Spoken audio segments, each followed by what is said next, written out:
I have an old-fashioned belief that I can only should expect to make money in things that I understand. And when I say understand, I don't mean understand, what the product does or anything like that. I mean understand what the economics of the business are likely to look like 10 years from now or 20 years from now. I know, in general, what the economics of, say, Wrigley chewing gum will look like 10 years from now. The internet isn't going to change the way people chew gum. It isn't going to change which gum they chew.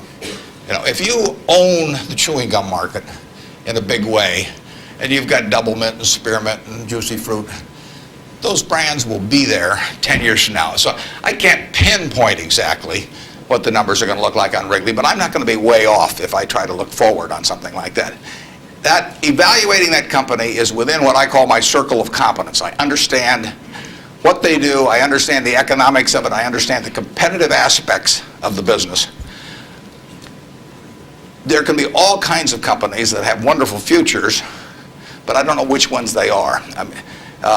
I've given talks in the past where I carry with me a 70-page, tightly printed list, and it shows 2,000 auto companies.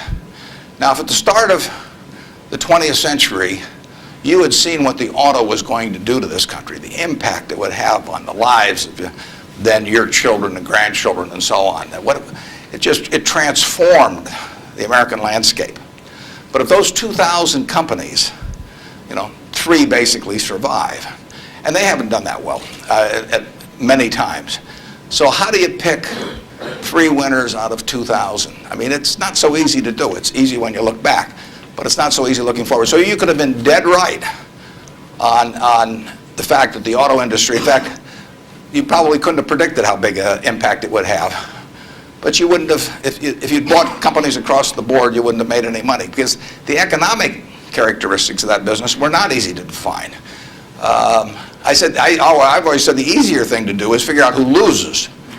And what you really should have done in 1905 or so, when you saw what was going to happen with the auto, is you should have gone short horses. There were 20 million horses in 1900, and there's about 4 million horses now. So it's easy to figure out the losers. The loser is the horse. But the winner was the auto overall, but 2,000 companies just about failed. A few merged out and so on. There were 3 companies, auto companies, in the Dow Industrials in the 1920s and 30s. Studebaker, Nash Kelvinator, and Hudson Motor. Now those names are all familiar to me, and maybe some of them are familiar to you, but they're not making any cars. They didn't make money, and yet at one time they were in the Dow 30. They were the aristocrats of American business, and they got creamed. So figuring out the economic characteristics of the winners in a wonderful business is not easy. In North Carolina, Orville and Wilbur took off, or I guess Orville took off and Wilbur watched. I'd have been Wilbur. But if you could have seen the future of the airline business from that point forward and how that would transform things, it would have blown you away. And it's excited people, incidentally, ever since.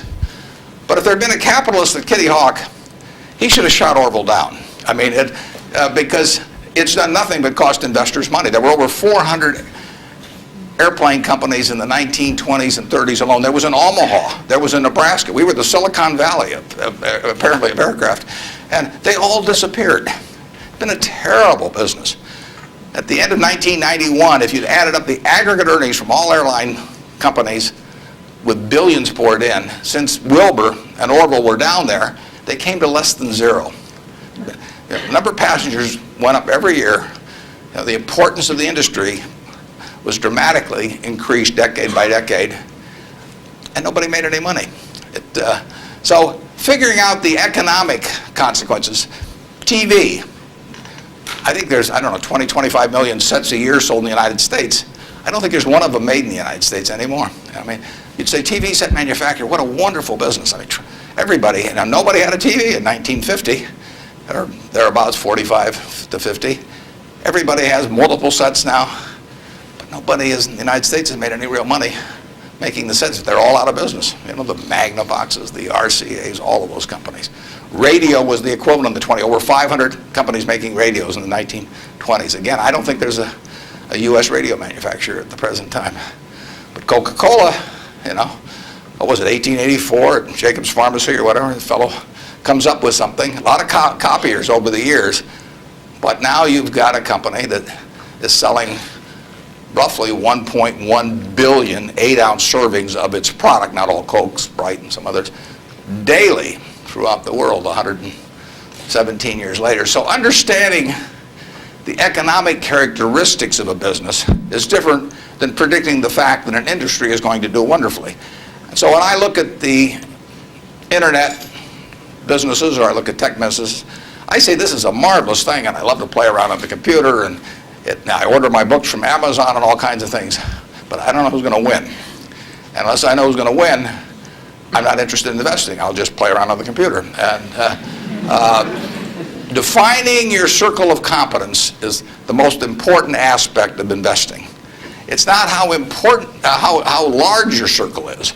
You don't have to be an expert on everything. But knowing where the perimeter of that circle of what you know and what you don't know is, and staying inside of it, is all important.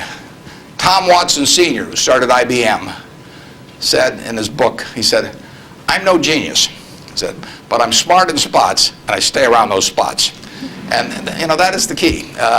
So if I understand a few things, and I stick in that arena, I'll do okay. And if I don't understand something, but I get all excited about it because my neighbors are talking about it, the stocks are going up and everything, I start fooling around someplace else, eventually I'll get creamed, and I should.